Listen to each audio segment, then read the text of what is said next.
JK செய்திகளின் இரவு நேர பிரதான செய்திகள்.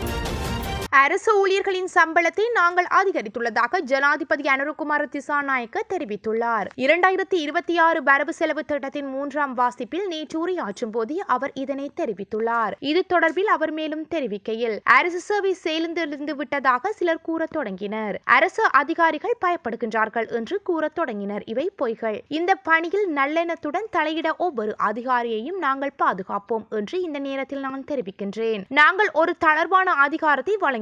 இலங்கையில் முதல் முறையாக ஒரு பிரதேச செயலாளருக்கு 500 லட்சம் வரை செலவிட அதிகாரம் வழங்கப்பட்டது. ஒரு மாவட்ட செயலாளருக்கு 1000 லட்சம் வரை செலவிட அதிகாரம் வழங்கப்பட்டது. ஒரு அமைச்சின் செயலாளருக்கு 1000 லட்சம் வரை செலவிட அதிகாரம் வழங்கப்பட்டது. ஏனென்றால் நாங்கள் இந்த அதிகாரிகளை நம்புகின்றோம். இந்த பேரழிவில் இருந்து அவர்களை சட்டவிரோதமாக லாபம் ஈட்டுபவர்கள் என்று நாங்கள் நினைக்கவில்லை. நாங்கள் அவர்களை வலுவாக நம்புகின்றோம். அரசு ஊழியர்களின் சம்பளத்தை நாங்கள் அதிகரித்துள்ளோம். பிரதமர் தலைமையிலான குழு 76,000 பேரை அரச பணியில் இணைக்க முடிவு செய்துள்ளது. அவர்களின் 12,000 பேர் பட்டதாரிகள். நாங்கள் இப்படி முன்னேறி கொண்டிருக்கின்ற நேரத்தில் இந்த அழிவு ஏற்பட்டது. இது எம்மை பாதிக்கின்றது. சிலர் நாங்கள் இயன்ற அளவு வரி அறவிட்டு இந்த வருமானத்தை ஈட்டியதாக சொன்னார்கள். ஆனால் 2024 இருந்த வரிகள் குறைக்கப்பட்டுள்ளன.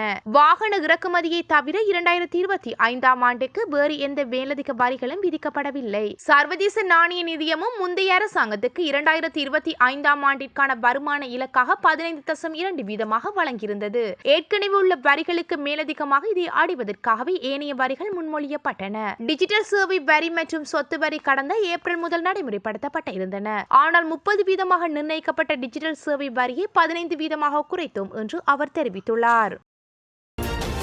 நாட்டில் ஏற்பட்ட பேரழிவின் போது சில நாடாளுமன்ற உறுப்பினர்கள் முகப்புத்தகத்தில் பதிவிட்டுக் கொண்டிருந்த போது பாதிக்கப்பட்ட மக்களை மீட்க அதிகாரிகள் களத்தில் முயற்சித்ததாக ஜனாதிபதி அனுரகுமார திசாநாயக்க தெரிவித்துள்ளார். 2026 வரவு செலவு திட்டத்தின் 3ஆம் வாசிப்பில் நேற்று உரையாற்றும் போது அவர் இதனை தெரிவித்துள்ளார். இது தொடர்பில் அவர் மேலும் தெரிவிக்கையில், கலாபெவ பேருந்தில் இருந்த சுமார் 70 பேர் எப்போது தமது உயிரை இழப்போம் என்று பீதியில் இருந்தனர். சில நாடாளுமன்ற உறுப்பினர்கள் வீட்டில் இருந்து கொண்டு 2 அல்லது 3 மணி நேரம் என்று முகப்புத்தகத்தில் எழுதினர். ஆனால் அந்த நேரம் எமது கடற்படையினர் அந்த மக்களை மீட்கும் பணியில் ஈடுபட்டிருந்தனர். மிகவும் கடினமான சூழ்நிலையில் அவர்கள் அந்த வெள்ள நீரை தோற்கடித்து மக்களை காப்பாற்ற முயற்சித்தனர். இதன் விளைவாக பேருந்தில் இருந்தவர்கள் ஒரு கூரையின் மீது ஏற்றப்பட்டனர். பின்னர் மிக குறுகிய நேரத்தில் பேருந்து அடித்து செல்லப்பட்டது. அந்த நேரத்தில் கடற்படை பயணித்த படகும் இயங்க முடியாதையாகிவிட்டது. இறுதியில் அந்த படகில் இருந்த கடற்படை அதிகாரிகளும் தங்கள் உயிரை காப்பாற்றிக் கொள்ள அந்த கூரையில் ஏற வேண்டியிருந்தது. அவர்கள் 18 மணி நேரத்துக்கு மேலாக ஒரு பாரிய வெள்ளத்தில் ஆஸ்ட்பெஸ்ட் கூரையில் சுமார் 70 பேர் உயிர் பிழைக்க தைரியம் அளித்தனர். மிகவும் கடினமான முயற்சிக்கு பிறகு வெள்ளத்தில் இருந்து மீண்டு வந்தனர். மருத்துவமனையில் அனுமதிக்கப்பட்ட பிறகு ஒருவர் இறந்தார். எங்களிடம் திறமையான முப்படையினரும் காவல்துறையினரும் உள்ளனர். வித்திகூலி பண்ணையில் சிக்கிய குழுவை மீட்க சென்ற 2 படகுகளும் பழுதடைந்தன. இறுதியாக மறுநாள் அதிகாலையில் அவர்கள் மீட்கப்பட்டனர் என்று தெரிவித்துள்ளார். சாவகச்சேரி வைத்தியசாலை பிரச்சனையை வைத்து அரசியல் செய்து நாடாளுமன்றம் வந்தவர் இன்று வரை அந்த மக்களுக்கு எந்த உதவியும் செய்யவில்லை என தேசிய மக்கள் சக்தியின் ஜாழ் மாவட்ட நாடாளுமன்ற உறுப்பினர் கே இளங்குமரன் தெரிவித்துள்ளார். அண்மையில் இடம்பெற்ற அனர்த்தங்களால் ஜாழ்ப்பாணத்துக்கு பாதிப்பில்லை என்று குறிப்பிட்டு அந்த மக்களையே தூற்றி திரிகின்றார் என்றும் அவர் மேலும் சுட்டிக்காட்டினார். நேற்றைய நாடாளுமன்ற அமர்வில் கலந்து கொண்டு உரையாற்றும் போது அவர் இவ்வாறு குறிப்பிட்டார். அவர் மேலும் தெரிவிக்கையில், உயிரிழந்தவர்களை நினைவு கூறுவதற்கோ அல்லது இயற்கை அனர்த்தத்தினால் பாதிக்கப்பட்டவர்களையோ பார்க்க ஜாழ்ப்பாணத்துக்கு வருகை தராது. அந்த மக்களை கைவிட்டு கொழும்பில் புலம்பெயர் தேசத்தின் பணத்தின் அதிசொகுசு மாடி வீட்டில் ஜாழ் மாவட்ட நாடாளுமன்ற உறுப்பினர் ஒருவர் வாழ்ந்து கொண்டிருக்கின்றார். அவர் புலம்பெயர் தேச உறவுகளுக்கு நன்றி தெரிவிக்க வேண்டும். சாவகச்சேரி வைத்தியசாலை பிரச்சனையை வைத்து அரசியல் செய்து நாடாளுமன்றம் வந்தவர் இன்று வரை அந்த மக்களுக்கு எந்த உதவியும் செய்யவில்லை. அப்படிப்பட்டவர் தான் தற்போது ஜாழ்ப்பாணத்தில் எந்த பாதிப்பும் இல்லை என்று கூறுகின்றார். ஜாழ்ப்பாண மக்களின் வாக்குகளை பெற்றுக்கொண்டு இப்போது அந்த மக்களை தூற்றியும் கேவலப்படுத்தியும் திரிகின்றார். இது எதிர்க்கட்சிகளின் சூழ்ச்சிகளுக்கோ அவர்களின் நிகழ்ச்சி நிரல்களோ தெரியாது. இதன் விளைவுகள் அவர் வெகு விரைவில் உணர்வார் என்று அவர் தெரிவித்தார். பலத்த மின்னல் ஏற்படும் என வானிலை ஆய்வு மையம் எச்சரிக்கை விடுத்துள்ளது. இந்த அறிவிப்பு இன்று இரவு 11 மணி வரை செல்லுபடியாகும் என்று வானிலை ஆய்வு மையம் தெரிவித்துள்ளது. மேல் மற்றும் சப்ரமுக மாகாணங்களிலும் காலி மற்றும் மாத்திரை மாவட்டங்களிலும் சில இடங்களில் இடியுடன் கூடிய மழை மற்றும் பலத்த மின்னல் தாக்கம் ஏற்படுவதற்கான அதிக சாத்தியக்கூறுகள் இருப்பதாக திணைக்களம் தெரிவித்துள்ளது. இடியுடன் கூடிய மழை பெய்யும் போது அந்த பகுதிகளில் தற்காலிகமாக பலத்த காற்றும் வீசக்கூடும். மேலும் மின்னல் தாக்கும் அபாயங்களை குறைக்க தேவையான நடவடிக்கை எடுக்குமாறு வானிலை ஆய்வு மையம் பொதுமக்களை கேட்டுக் கொண்டுள்ளது. மின்னல் மற்றும் இடியுடன் கூடிய மழை பெய்யும் போது பின்வரும் பாதுகாப்பு நடவடிக்கைகளை பின்பற்றுமாறு வானிலை ஆய்வுத்துறை பொதுமக்களுக்கு அறிவுறுத்தியுள்ளது. மக்கள் வெளியில் அல்லது மரங்களுக்கு அடியில் இருக்க வேண்டாம் என்றும் பாதுகாப்பான கட்டிடம் அல்லது வாகனத்துக்குள் இருக்க வேண்டும் என்றும் வானிலை ஆய்வு மையம் கேட்டுக் கொண்டுள்ளது. நாட்டில் அனர்த்தத்தினால் பாதிக்கப்பட்ட மாணவர்களுக்கான கொடுப்பனவு குறித்து அறிவிப்பு வெளியாகியுள்ளது. 2026 வரவு செலவு திட்டத்தின் 3ஆம் வாசிப்பில் நேற்று உரையாற்றும் போது ஜனாதிபதி அனுரகுமார திசாநாயக்க இது தொடர்பில் அறிவித்துள்ளார். மேலும் தெரிவித்த அவர், அனர்த்தத்தால் பாதிக்கப்பட்ட பாடசாலை மாணவர்களுக்கு கல்வி உபகரணங்களை பெறுவதற்காக திரைச்சேரியில் இருந்து ரூபாய் 15,000 உதவித்தொகை வழங்கவும், மேலதிகமாக ஜனாதிபதி நிதியத்தில் இருந்து ரூபாய் 10,000 உதவித்தொகை வழங்கவும் நடவடிக்கை எடுக்கப்பட்டுள்ளது. அத்தோடு நிவாரணம் பெறும் குடும்பங்களை சேர்ந்த பாடசாலை பிள்ளைகளுக்கு ஏற்கனவே ரூபாய் 6,000 உதவித்தொகை வழங்கி வருகின்றோம். அந்த கொடுப்பனவை பாதிக்காது. இதன் மூலம் ஒரு பாரிய பேரழிவை எதிர்கொள்ளும் அளவுக்கு எங்கள் கையிருப்புகள் வலுப்படுத்தியுள்ளோம். தற்போதைய பொருளாதாரத்துக்கு ஏற்ப இந்த நிவாரணங்களை மக்களுக்கு வழங்க திட்டமிட்டுள்ளோம் என்று அவர் தெரிவித்துள்ளார்.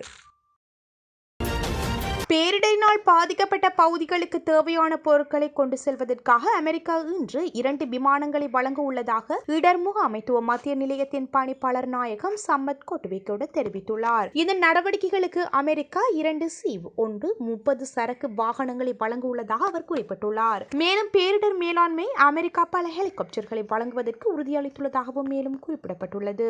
மோசமான வானிலையால் இலங்கையில் பாரிய பாதிப்புகள் ஏற்பட்டுள்ள நிலையில் பல சர்வதேச அமைப்புகள் உதவ வந்துள்ளதாகவும் அவர் குறிப்பிட்டுள்ளார். அடுத்த கட்ட நடவடிக்கை குறித்து பல நாடுகளின் அதிகாரிகள் இலங்கையுடன் பேச்சுவார்த்தைகளை ஆரம்பித்துள்ளதாக பணிப்பாளர் தெரிவித்தார். பேச்சுவார்த்தைகளை தொடர்ந்து பல உதவிகள் வழங்க திட்டமிடப்பட்டுள்ளதாக அவர் மேலும் சுட்டிக்காட்டியுள்ளார். பிரான்ஸ், போலந்து, ஜெர்மனி மற்றும் துருக்கி போன்ற நாடுகளின் பிரதிநிதிகள் இடர் முகாமைத்துவ மத்திய நிலையத்துக்கு வருகை தந்து நாட்டிற்கு பொருத்தமான உதவிகளை வழங்க தயாராக இருப்பதாக உறுதி அளித்துள்ளதாக பணிப்பாளர் மேலும் தெரிவித்துள்ளார்.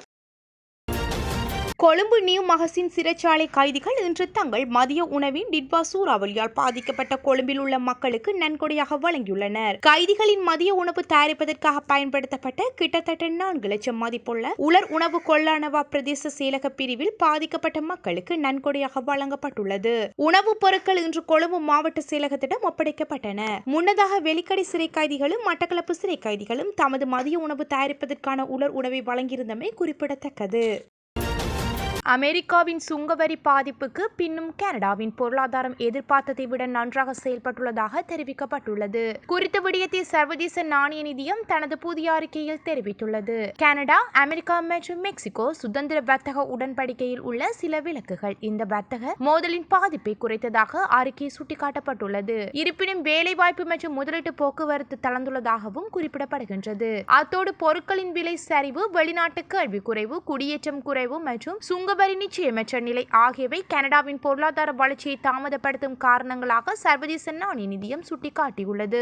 இந்த நிலையில் வரும் மாதங்களில் பொருளாதார அபாயங்கள் சமநிலைப்படுத்தப்பட்டாலும் அதிகப்படியான நிச்சயமற்ற நிலை நீடிக்கும் என்று சர்வதேச நாணய நிதியம் எச்சரித்துள்ளது. இந்த அறிக்கை கனடா பொருளாதாரத்தை பொறுத்து சர்வதேச நாணய நிதியம் மேற்கொள்ளும் வழக்கமான மதிப்பீட்டின் ஒரு பகுதியாகும் என்றும் குறிப்பிடப்பட்டுள்ளது. மேலும் கனடா அரசின் பாதீடு பொதுமக்கள் முதலீட்டை அதிகரிப்பது சரியான முடிவு என சர்வதேச நாணய நிதியம் பாராட்டியுள்ளது. குறிப்பிடத்தக்கது.